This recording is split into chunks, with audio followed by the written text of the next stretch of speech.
అందరికీ నమస్కారం. సాయి న్యూస్కి స్వాగతం. ఇప్పుడిప్పుడే బ్రేకింగ్ న్యూస్ అయితే రావడం జరిగిందండి.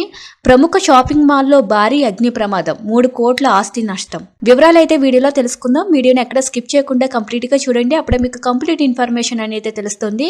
వీడియోని చూస్తున్నారు కానీ మన ఛానల్ సబ్స్క్రైబ్ చేసుకోవడం మాత్రం మర్చిపోతున్నారు ఫ్రెండ్స్. దయచేసి సబ్స్క్రైబ్ చేసుకోండి. అదేవిధంగా లైక్ చేయడం మాత్రం మర్చిపోవద్దు. ఇంక లేట్ చేయకుండా వివరాల్లోకి అయితే వెళ్ళిపోదాం. షాపింగ్ మాల్లోని భారీ అగ్ని ప్రమాదం సంభవించిన ఘటన శ్రీకాకుళం జిల్లాలో బుధవారం అర్ధరాత్రి చోటు చేసుకుంది. పలాసపట్నంలోని జాస్మిన్ బట్టల షాపులో షార్ట్ సర్క్యూట్ అవడంతో మంటలు చెలరేగాయి. ప్రమాదం జరిగిన సమయంలోని మాలులో ఎవరూ లేకపోవడంతో ఆ మంటలు షాపు మొత్తం వేగంగా వ్యాపించాయి. ఈ క్రమంలోనే మాలు నుంచి దట్టమైన పొగలు బయటకు రావడంతో గమనించిన స్థానికులు ఫైర్ సిబ్బందికి సమాచారం అందజేశారు. షాపింగ్ మాల్ షట్టర్స్ పూర్తిగా రిమోట్ కంట్రోల్తో ఆపరేట్ చేసేవి కావడంతో వాటిని తెరిచేందుకు ఫైర్ సిబ్బంది తీవ్రంగా ప్రయత్నిస్తున్నారు.